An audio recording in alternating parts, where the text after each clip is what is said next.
Episode 129, a year's expenses in advance. And I'm pretty psyched. People. If you guys heard through the 128 episode, I was pretty jacked. I'm still jacked because I just did that podcast a few minutes ago. Now I'm on to a second one. Episode 129. I made it, guys. I made it. I've been trying to do this for many, many years. I've already succeeded getting about 2 years a supply of emergency funds. I saved up for some ghost expenses, which are things that you can't account for. There was a new one this year, though. I want to run off here. My liability, not my liability insurance, but my medical insurance that I pay for, I got the lowest down. So my deductible is like $8,600, some shit like that. And then, sorry, this is a potty mouth podcast, by the way. But I never thought to save that money in case I got hit by a bus or something happened. And I got that down. And I also have 2 years supply of emergency funds. So got that this year. We're all settled up. But now we have 2021 completely in the bag. And the feeling is just wonderful. Two things that I don't even have to think if I don't want to for the whole year of 2021. If I so chose to, I wouldn't have to even work for an entire year. This didn't happen overnight. That's what I want to talk to you guys about today. That's the show. Instead of blabbering off, let's get into it. What the hell, man? I'm putting the cart in front of the horse here.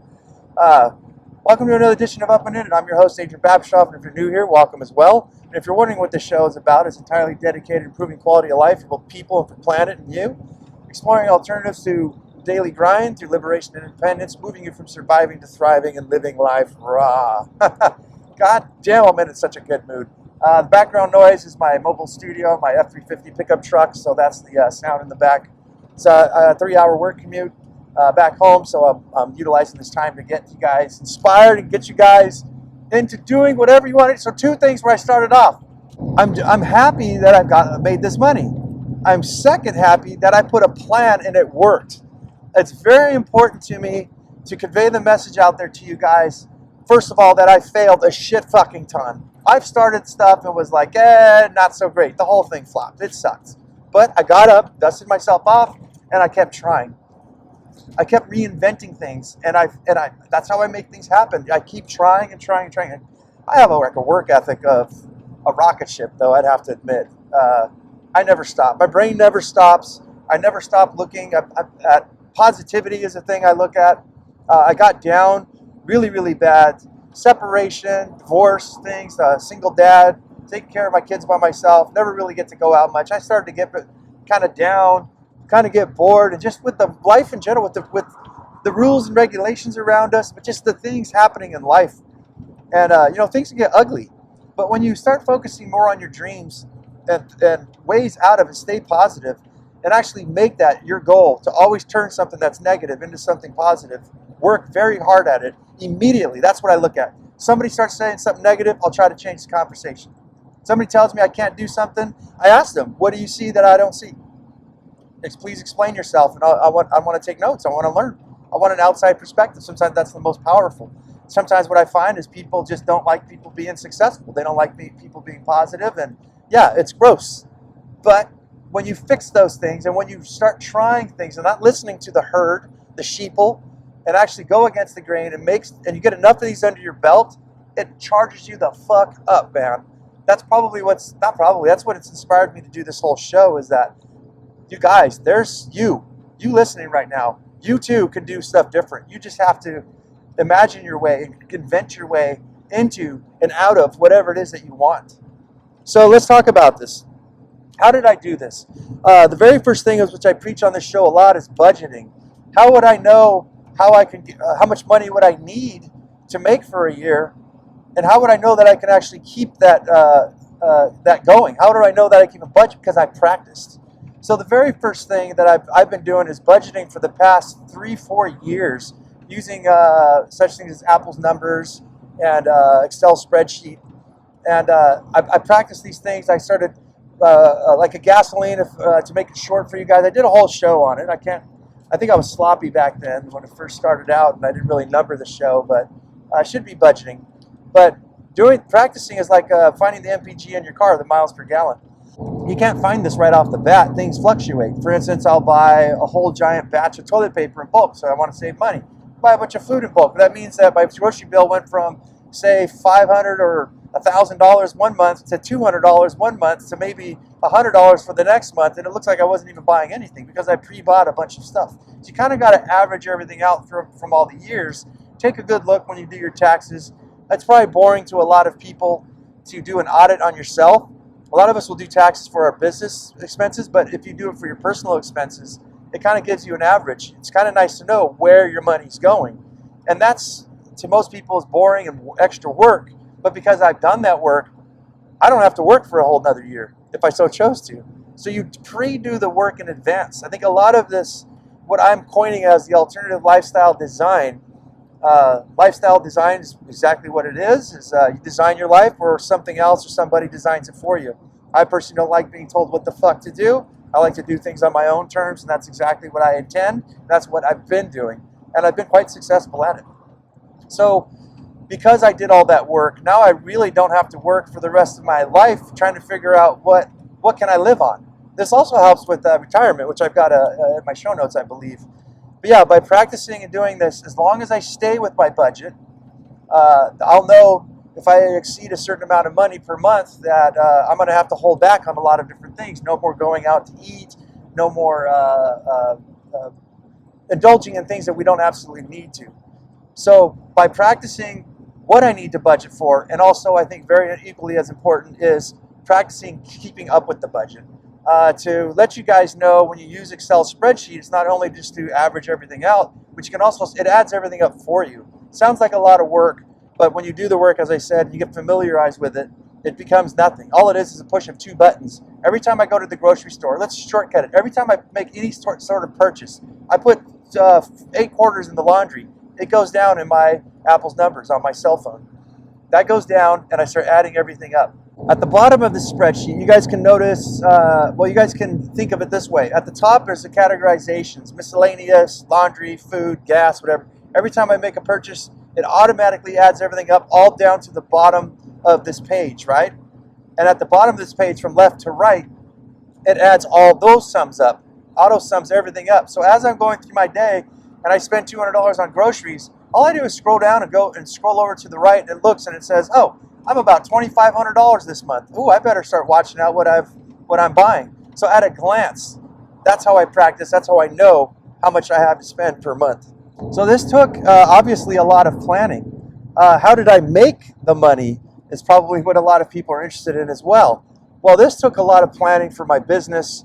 I did a couple episodes, I think 126 or so, on how to make more money as an entrepreneur. I gave a lot of my secrets away.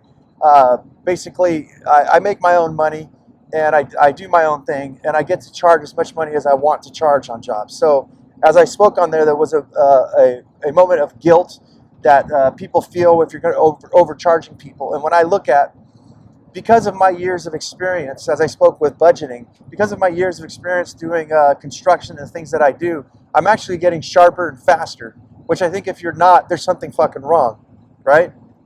I've designed things to be, I'm a geek, guys.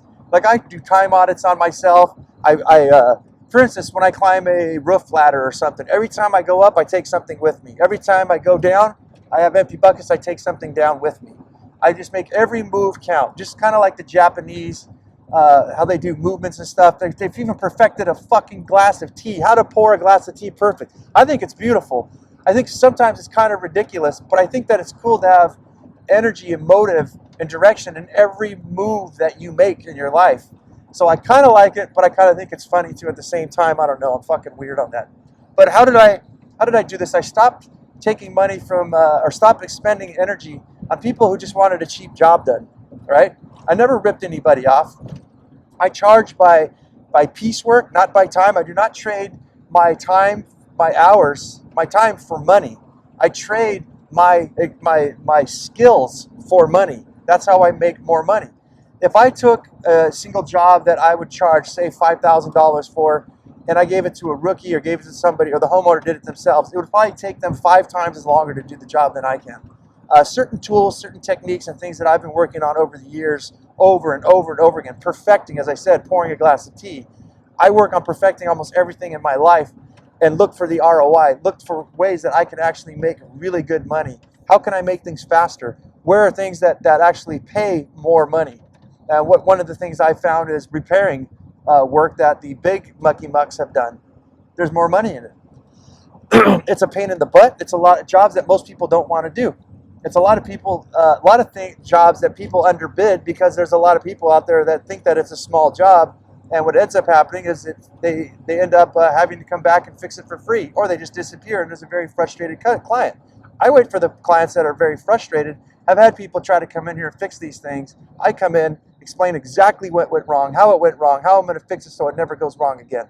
These people are gladly paying me good money, equal value for value exchange. Don't short yourself, is what I would say. Don't short yourself. Don't go rip anybody off, but don't go ripping yourself off. So that's how, in a nutshell, planning. I had to make the money to make this all happen. It was also not all just here in 2020. I've been slowly putting funds away, after taxes, putting stuff away as a number, going, hey, if I achieve this, then I can have all my bills pre-made for 2021 or hopefully 2022. It happened here, it so happened in 2020 that I have 2021 completely covered. So there was a lot of details in there, that I saved up for, and that's how I made that happen. There's probably a few things that I'm missing out on there, but that's pretty much the logistics of it. So I talked about how the practice of the budgeting and planning and everything went through. Definitely, I have to say one more time, practice makes fucking perfect, guys. And this is for me, this is going to be the proof of the pudding, of me practicing, of doing all this work, and people telling me that some of these things I did was ridiculous, like timing every time I walk my dog, or timing how long it would take to go grocery shopping, and making all these zigzag moves when I could just make one beeline straight for it. Proof's in the pudding. The money's in the bank, actually. That's what they would say. As a few people have told me before with my ideas, that's so awesome. Show me the fucking money. Where is it? Well, I ain't got it. But they didn't believe in the systems. So yeah, a lot of doubters, but as I say, I don't really care what other people say. I don't care what other people think. I don't care that there's these unwritten laws and rules and regulations that are supposedly standing in the way, saying that you have to do it this way. I did it my way. And to success. But with planning and all the work, practice does make perfect. Next, this is like a taste of what, well, this is what I do, guys. For those of you who don't know, I do my mini retirements. I'm not sure if that's what I'm going to do this next year. I think that I want to, I think that I need a break. I spent 2020 without my mini retirement. For those of you who don't know, I work 9 months out of the year, sometimes 8, and I just go travel with my kids in my pickup truck, and we do whatever the hell we want, go wherever we want. This year I sacrificed for my future self to start my gardening business, and I don't know, but it would definitely be nice to do another mini retirement. I think I'm going to do a couple breaks here in the winter and go camping at the beach, which I'll post on Instagram, maybe do some videos on TikTok for you guys to show you guys. Proof, yeah, this guy's taking off, hopefully I can get about a week, 2 weeks or something in. Besides the fact that any of you guys here, I think that President Biden wants to shut the whole entire country down again, like for 2 weeks to 4 weeks, I heard. Like nobody goes out anywhere. One adult out at a time to just do things like grocery shopping. This could get crazy. There's a lot of other stuff on my podcast I think we can learn in case that shit kind of happens, to prepare yourself, just saying. So this is a taste of what retirement actually feels like and could look like. I think that this is very wise because once you do a retirement, let's just say that I decided to do this for all of 2021 and not work, it makes you kind of nervous. It makes you kind of go, well, shit, this is all the marbles I got in my jar to play with. So I think this might be kind of healthy for some people. If you get to this position where I'm at, where you're able to do such a thing, I think it gives you a newfound respect for money and for yourself and the things you're capable of doing. And that maybe you might want to try something different. If you're middle-aged and you're not quite there yet, then maybe you need to shift gears and start doing something totally different because you're not going to be able to retire. But learning how to budget, doing all this practice, as I said earlier, I think propels you into your future self to when you do retire, you're already seasoned. If you've been budgeting and life planning, doing an alternative lifestyle design for 20, 30, 40 years, when you get to retire, you're already like, Mike Tyson. You're already like Tiger Woods. You're ready to knock the ball out of the park like Jose Canseco. You know what I mean? you've already got the experience. You don't really have to think about it. And I always kind of think to myself is, why would we wait to do the work and put plans in action and things like that? Most of us always wait till the exact, like, when shit hits the fan. All right, what are we going to do? I always like having plan A, B, C, and D. I like practicing things now so that when things do happen, it's a smoother transition. Maybe some things will never happen, but if they ever do, and you do it because it's fun and because it improves your quality of life, there's no going wrong. But I think with this experience would be really, really good for people to know, what is it going to feel like when I retire? If I take off the entire year, I don't know. We'll see. My next one is fuck money. I said fuck money doesn't mean that, no, we're not going to go to a bunch of hookers and stuff, but it means fuck money. Fuck you money. Or fuck money, like, where we have this, we have all our budget, right? We've got all our stuff all planned out. All our bills are paid, cell phone, rent, food, everything, gas. We're all set up. That's kind of nice and neat, but I kind of don't want to just live stuck on this budget.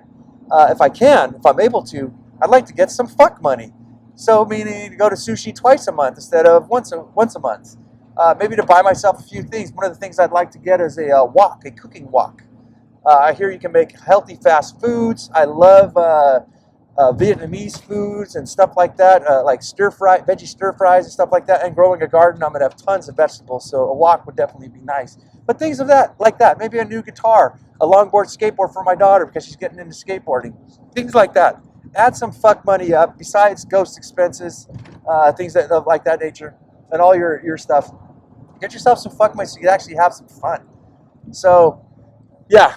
That's what I mean by fuck money, and it's really fun to have that purse and have when you have like 2, 3, 4, 5 grand in the bank, and that's your fuck money. You're kind of like, dude, what am I going to do with it? It's kind of really, really fun, I'd have to say. One of the things I screwed up with on all my years of mini retirements was my working capital. So meaning that when it's time to go back to work, which is usually I take off from June to the end of September, I usually leave a couple grand inside my work bank account. And what I found is actually that, part of the way I've closed the deal for 2021 is that a lot of work that I did in the past with some cities, with some city government kind of jobs, they actually reached out to me and says, hey, would you like a couple of these? And I said, sure. And went out to bid, and they like me, they like my price, and it's really, really good, but really, really, really, really, really good money, and they like me and they gave it to me. So that's a lot to do. Wasn't everything, but a big, big help. In fact, I think we're going to have more money than 2021 needs after we probably get done with these jobs. So okay, so back to my working capital. I did screw up. I ended up getting these government jobs. It happened this year where I got a little low on my account, and because these city government jobs, they'll take like months to pay you back. Also, some of these property management companies, homeowners associations, which I've done some work for too this year, they also take weeks to pay me back. So I kind of ran low. This year, I'm going to probably double up my working capital if I'm able to, or if not, 1.5 it. That way I have working capital, for those of you who probably don't know, which I hope you do, just means that you have money to start to reopen your business to work with, materials, gas money, things like that, especially for stuff when people don't pay you for a couple of weeks, a couple of months. Nice to have. So yeah, my working capital, we're going to fix that. A couple of the ghost expenses to cap off over here was, yeah, my medical, just to have that in the bank. There's a few other things too that I look at. My nice truck that I love so dearly here, it's going to cost about 20 grand to rebuild. Am I going to have to do that anytime soon? No, but I would definitely like to start putting some money in a pot for when that time does come, probably in another 10 years or so, and just have that money there for improvements and stuff on it. And then of course the fuck money. Maybe I might want to buy myself a new guitar, a new fishing reel, maybe a fishing license so I can actually do some fishing this year, and a wok, and I think a smoker. That's what I might want to get. So yeah, a couple of different things there. So what will I do? What will I do? I have no idea. I'm sure that's probably what people are going to start probably thinking, dude, I would take that whole year off. I don't know. It's very precarious. I live a very simple life. I actually live in what I deem as a tiny house, which is a glorified travel trailer. I live very simple. That's probably a good key to tell people too, who are first-time listeners, don't follow, don't know who and what I am. Yeah, I'm not living even in a house, guys. I'm living in a travel trailer. I live in Sunnyside, California, where everything's overpriced, and I've got my expenses down. Put it this way, where most people are spending $1,800 to probably more like $2,000 a month. I'm spending about less than half of that. Let's just put it that way, less than half. Oh, I can't help to say it. I have to. I'm spending like $850 a month, guys. All right, that's why I live meager in my little tiny house, aka travel trailer, and all that. My overhead is way down low. That also affords me the freedom, in case shit does hit the fan, to be out of here in days. I could be in another state, another city, wherever. Do I like it? No, but that's the point, that it's getting kind of old. Tiny living, when you got a family of three. When I had my dog, when she was alive, she passed away at the first of this year. It was very difficult. It was very difficult, both my dog passing, but all of us existing in this little space. And I think I would at least like to make a bump up to maybe a mobile home if I so choose to stay here. It's not a really great investment. Again, I'm looking for something pretty cheap. But the lots for rent here, some that I found that are away from the freeway, more inside in the hills, out in the wilderness a little bit. It goes for about $1,000, $950 a month. It comes with your water, your trash, I think even internet, and they have a jacuzzi and a pool that I don't need to maintain. So even if I owned my place out, my mobile home downright, it would still be costing me about $1,000 a month. But I get my pool, my jacuzzi, and things like that. But I might even consider buying a home. So what will I do? I don't know. I don't really know. I'm thinking, depending on how much money I make, I'm going to continue to work. I'm not going to quit. Who knows how this economy is going to go? That's what's kind of steering me in a couple directions, where I think if the economy takes a big dip, I may want to, and the housing prices go down, maybe I might want to consider buying a house. I don't know. It depends how bad it gets, and it depends, how low things get. I may even work again this year to get my business off the ground. You see, I really don't like what I'm doing. The money is fantastic. For those of you who don't know, I don't make this into a long personal story, but I guess kind of I should, is that I've got a special needs kid. For those who follow, I can't run a construction company for the rest of my life having a special needs kid in tow for the rest of my life. As I mentioned, I'm a single dad. I've got to find something to support me and my daughters. I may have my special needs daughter for the rest of my life, and I know it's a hard thing, but I'm game. I'm for it. I'll never abandon my kids. I won't abandon you guys. I don't fucking back down on myself. I won't back down on you guys. I sure as fuck won't back down on my kids. I'm going to make something happen, and I think that's part of something that I might do, considering how much money I make, and continue working while I can. Is maybe I might want to get that garden business, something that I can get going with her to take with me all the time. Because you see, certain people in our lives aren't able to handle my special needs kid and can't be there all the time. And in fact, the things are phasing out, and it's pretty much agreed that pretty much I'm going to leave it at that, not get too personal. I'm going to take my daughter for the rest of my life. Choices have been made. Maybe things will change in the future. I don't know. I can't rely on other people's ideas. I sure as fuck can't rely on watching the way how people handle their lives, how they don't design their lives, and their lives being designed for them, which affects me sometimes. But I choose to design the life for me and my kids the way I want it. And I think that's actually been my goal since day one, that this whole thing started. But that's a little too much information, but that's kind of like why I'm so driven. I think if a lot of you guys are wondering, like, dude, does this guy ever calm the fuck down? People tell me that all the time too. Dude, you're a workaholic. There's more to life than just money and organizing your shit and getting stuff done. Well, yeah, I understand that.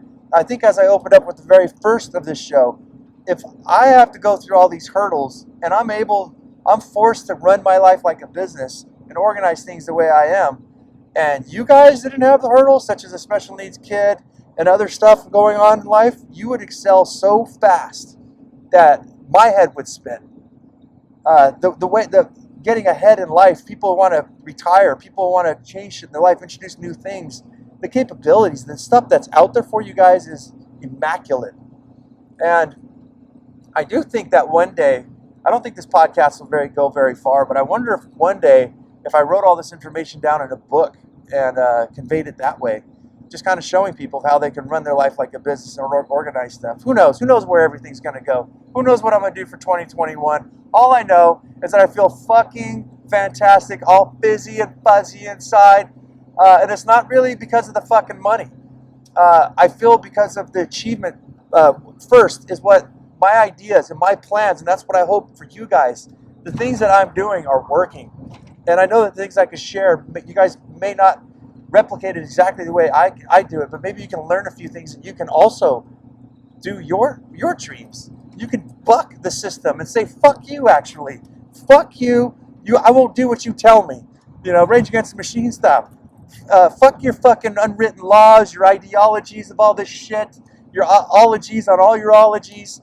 How about this? How about I go do my own thing? How about if I defy the rules and regulations and the things that were supposed to be and start living life the way life ought to be, the way I want it to be, the way you want it to be, and not buy into this happy fucking bullshit, the way people live with the stupid clown fucking clown society, And everything's being fucking put out right now. I think everything's being drawn out to the light.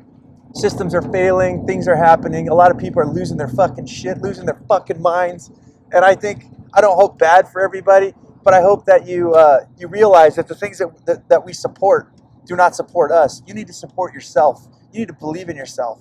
You need to go out there and make the life that you fucking want.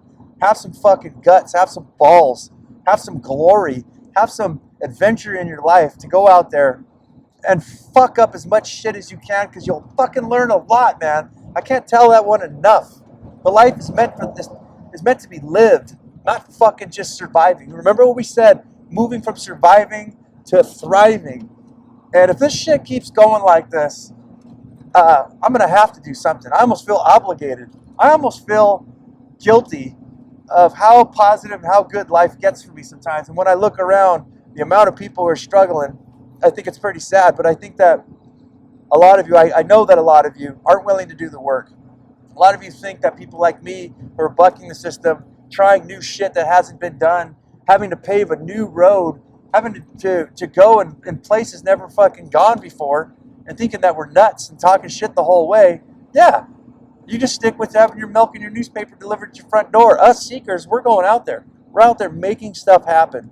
And yes, we fail, and people will laugh and look and say, see, I fucking told you so. But then maybe you start growing and you start learning of what didn't work, and you start finding out, you start sniffing out the things that actually do work. And then you start getting enough of that under your belt, enough of that sniff of fucking success, of real success, not fucking money success and all this two chicks of success that you can actually do anything. And you started to learn how things went wrong and how they go wrong in other applications. And you go, and you catch it early. Then you start catching the things that do work, and you start making that, and you start building upon that. And you start living life for you, not for what other people think. You want to be successful, or you want to be perceived as successful? I personally want to be successful. I am happy. I don't need to be perceived as happy by anybody. And I think that's our next podcast, the practices of not giving a fuck what other people think. So guys, that's the show.